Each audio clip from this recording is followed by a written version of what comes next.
Alright, what's up everyone, I'm Faloki, and the Seahawks defense might just be in a little bit of trouble. The injury bug was going around to seemingly every single team in week 2 of the NFL season, and players like Saquon Barkley going out with the torn ACL out for the entire season, along with two pretty key Seahawks defenders, Irvin and Marquise Blair, going out with some very bad knee injuries, out for the season and not looking good whatsoever. Now, thankfully, Quandre Diggs won't be missing week 3. He won't be getting a suspension or anything like that for his hit on N'Keal Harry in week 2 against the Patriots. He'll probably take a pretty hefty fine, but thankfully he will be able to play. But Irvin taking that big injury, he's probably going to be out for the season. Same with Marquise Blair. Irvin, a part of the pass rush, which is already not doing too well. Only 3 sacks in the first 2 weeks, 2 of which coming from Jamal Adams, 1 of which coming from Benson Mayowa, which was actually a very good play, but really no real pressure or sacks have come from our actual defensive line, our pass rush on, plays that Jamal Adams isn't rushing the passer. And of course, Marquise Blair going down with a pretty nasty injury that was easily avoidable is just horrible to see. KJ Wright came in a little bit late on the play, and the play was over. KJ Wright, he really didn't have to go for that tackle, but he ended up taking out Marquise Blair's knee when he least expected it. Did not look good whatsoever, and let me warn you, I am going to be showing the clip of the injury, so if you do not want to watch the injury, just skip like 15 seconds ahead. I don't know, just go a little bit forward so you don't have to see the injury, but the injury is going to be playing right now, and as you can see, it was so avoidable. Like KJ Wright, if he didn't go for that tackle a little bit late, Marquise Blair still would have been in the game, probably would have been doing fine, but that's kind of what comes with the territory with football. It's such a contact-driven sport, and I mean, injuries are going to come with that, but man, it really sucks to see injuries. I mean, we've taken 2 big injuries with Irvin and Marquise Blair. Philip Dorsett also has been put on injured reserve for his foot injury, which he keeps on re-aggravating in practice. But I mean, mainly like Marquise Blair, this is such an avoidable injury. At least we're not the 49ers, who has lost basically everyone on their team to injury. Nick Bosa, Jimmy Garoppolo, Raheem Mostert, just every single person on their team has just been getting injured, it seems like. But I mean, week 2 was just a horrible week for injuries in general, just everyone getting injured. It really sucks to see it, but really, what are we going to be able to do to actually fix and fill the spots of Irvin and Marquise Blair? But when it comes to replacing Irvin, who would the Seahawks potentially go to? Now, there are definitely some options to replace him when it comes to the pass rush side of things, but Irvin was doing very well in the run game, and I don't know if whoever we bring in to try to take his spot, try to replace him, will be able to have the same impact that he was having in those first 2 weeks against the run. He was doing very well, but the first option that could potentially take his spot is Alton Robinson. Pete Carroll has said that Alton Robinson is definitely going to be active in the week 3 game against the Dallas Cowboys, and honestly, I think this is great because Alton Robinson, he was getting a lot of praise throughout training camp, and he was doing very well throughout training camp, it seemed like, but then he didn't play the first 2 weeks. He didn't get any opportunities, any snaps, so it's definitely going to be nice to see him come out, see what he can do. Hopefully he will be able to bring some pass rush, some production. I mean, we really need it. Our pass rush has not been doing well. It's basically just 2019 season all over again, and maybe Alton Robinson can come in and bring some help, but I do think that there are 2 other options for replacing Irvin. The first option of the 2 that I'm going to be talking about is the more internal option, and that is going to be Shaquem Griffin. Of course, before the season, Shaquem Griffin was cut and brought to the practice squad, so maybe he could see himself get called up to the active roster now with Irvin going down with injury. Shaquem Griffin is definitely an interesting option because he has quite a bit of potential. He's very athletic, he's very quick, he could be very good in certain situations, but obviously he's not a very well-rounded linebacker or pass rusher just about yet. And I mean, he's just someone that you want to root for. I mean, this is definitely a personal bias, but I would love to see him back on the active roster, getting some snaps, getting some opportunities, because you see him on the field, you're like, oh yeah, there goes Shaquem Griffin. I hope he gets a sack this play. I hope he does well. And of course, we're trying to extend Shaquille Griffin. We're trying to get him on another contract because he is a very good corner. So maybe giving Shaquem Griffin some opportunities, saying like, hey, look, we're still giving Shaquem a shot. We're not giving up on him. We're not trying to split you 2 up.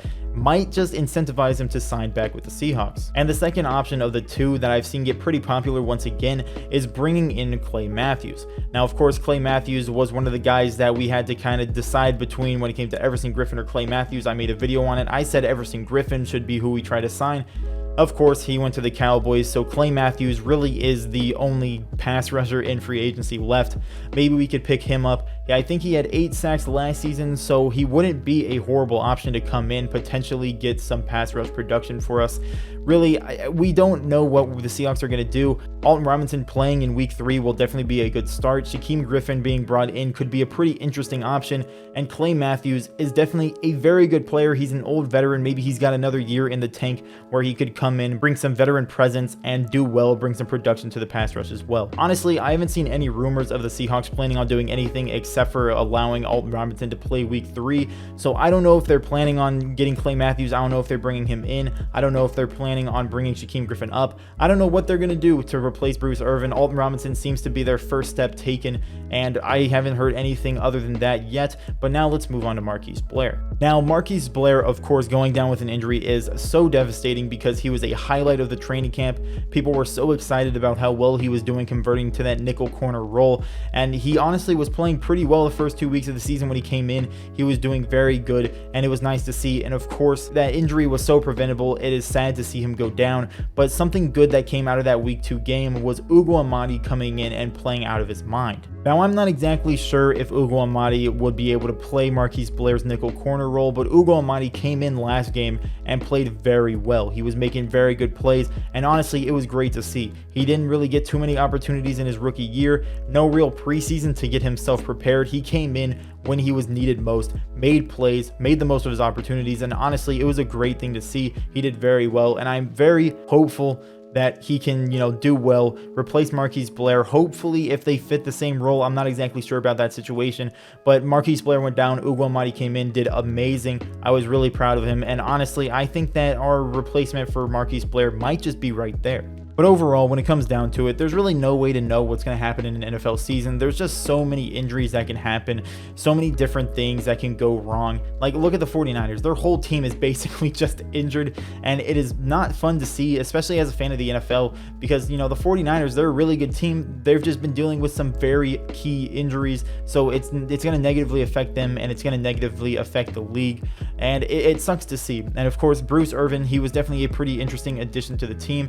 He went down with injury. Marquise Blair was a highlight of the training camp. Everyone was so excited to see how well he would do at the nickel corner spot, and he went down with injury. They're both out for the season. Being out for a couple weeks would suck, but being out for the whole season is just horrible. It's just bad to see.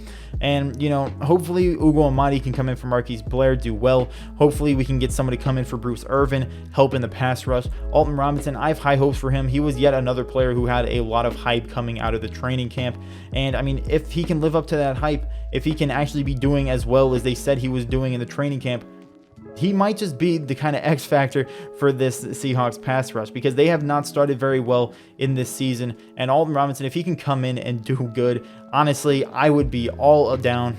Honestly, I would definitely be down for Alton Robinson to carry our pass rush.